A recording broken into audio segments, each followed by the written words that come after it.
Hello YouTube.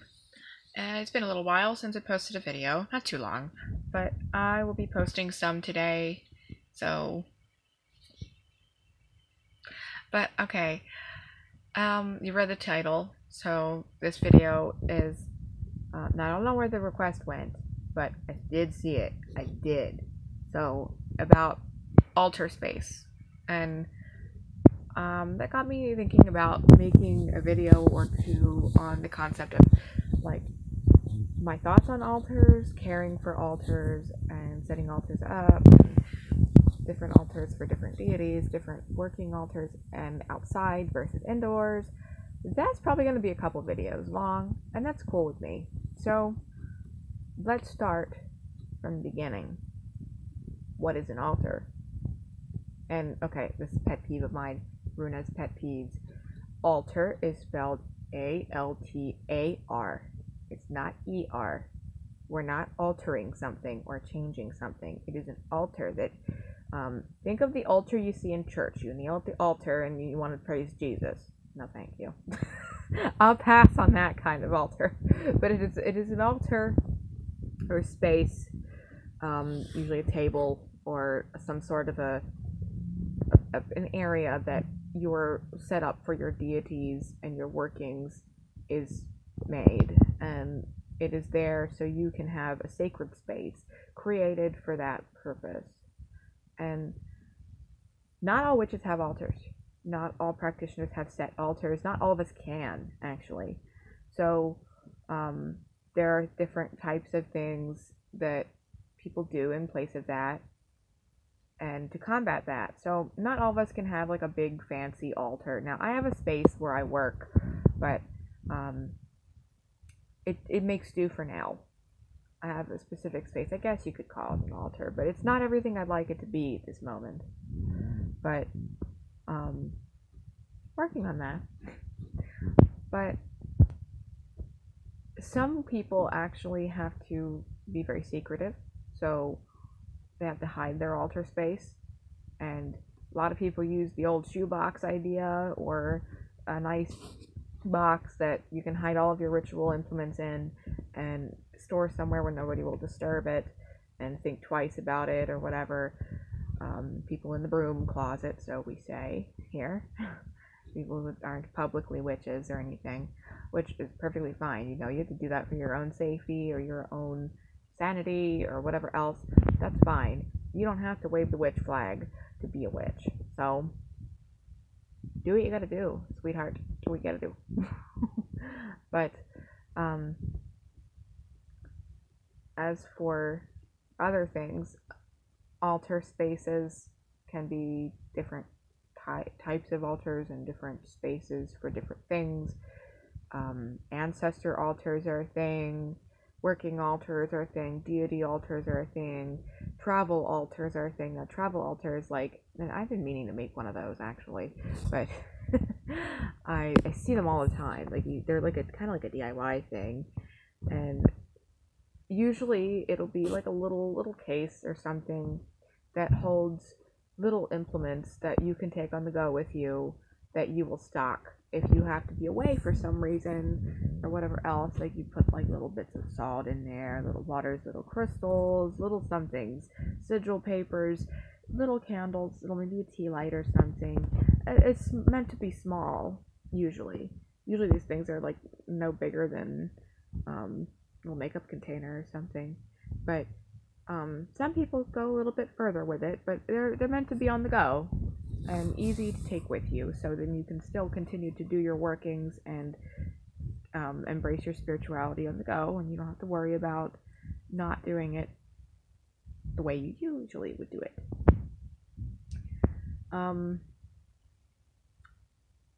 Personally, I don't put a whole lot of snuff into altars myself. I do where I do, and I erect the space as needed. But since I don't have a set space that I want to call my altar, like I have a space and a space that I work, specifically at work. I guess you could call it that, but like I said, it's not what I would like it to be at this moment. So I don't want to call it my altar and such yet. But put a lot of stress into it. Like, that's one thing. Don't stress over things. Some people's altars are extravagant, and they've got all these fancy candle holders and fancy candles, fancy statues, and all sorts of things. Gorgeous, yes. Practical? Maybe not.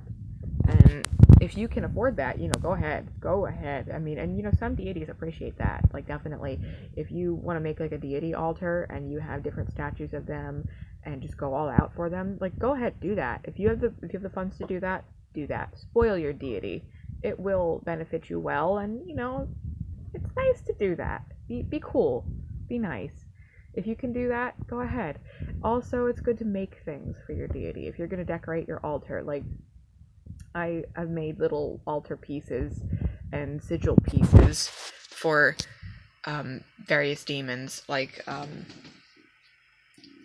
don't have a lot of money. I don't have a statue yet, but this is something I fashioned for Lucifer. This was an oil warmer. I took out the glass part, and I see him as symbolically as a dragon, or I've seen him as the phoenix, and other things of that nature too, if not his usual form for me. But the dragon is extremely important to me in Luciferian symbolism and things of that nature. My laptop just went to sleep. If you noticed, my face got dark. And then I made this sigil piece, and I consecrated it. And this is the thing I look into when I'm working with him.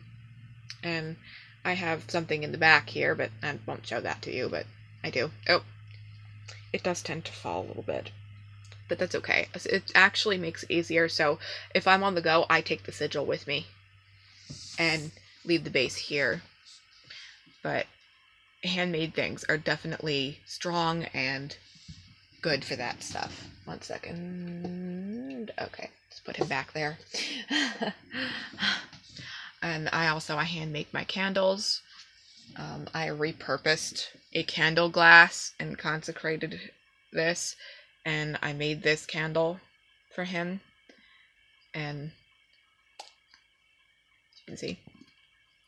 And I have remade this 3 times. This is the 3rd time I've remade this candle and used this glass and that particular type of wax and things of that nature. So it's nice to be personal with your stuff if you can be.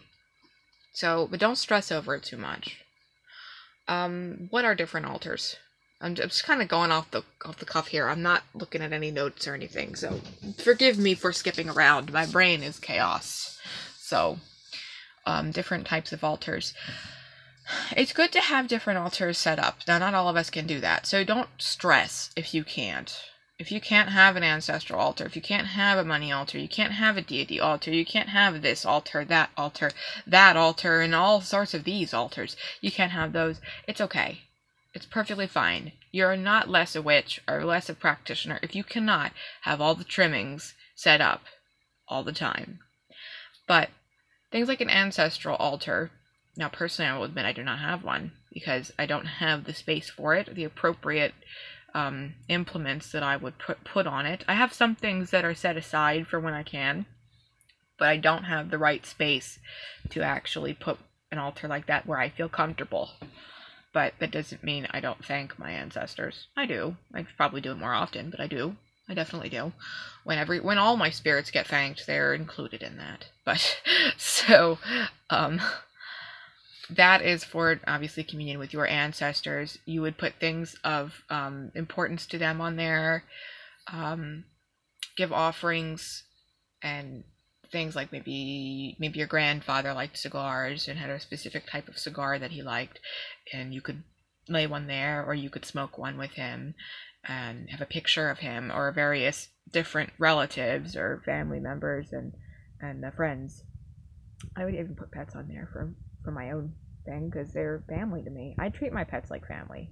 I don't understand people who don't, because pets are amazing. And I don't even like calling my cat a pet because he is my baby. He is my baby. But maybe one day I'll show you him and everything. But you'd put those types of things. Flowers is a pretty traditional thing. Keeping fresh flowers on there. Not everyone can do that, but doing that. Offerings of beverages or food, different things.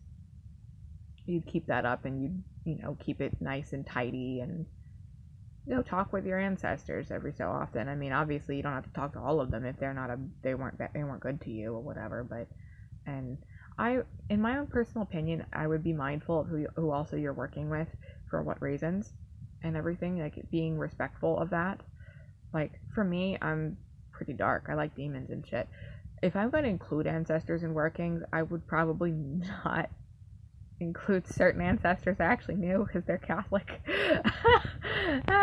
Yeah, I think that'd be weird. I think that'd be pretty weird, unless it was not including them with demon work or whatever. But I would be respectful of that kind of thing and stuff like that. I'm probably gonna put this into a couple of parts. So my phone's being weird with storage. I'm probably gonna wrap this up in a second, but ancestral altars are a good way to start out with altars as well. So say you're just starting out, which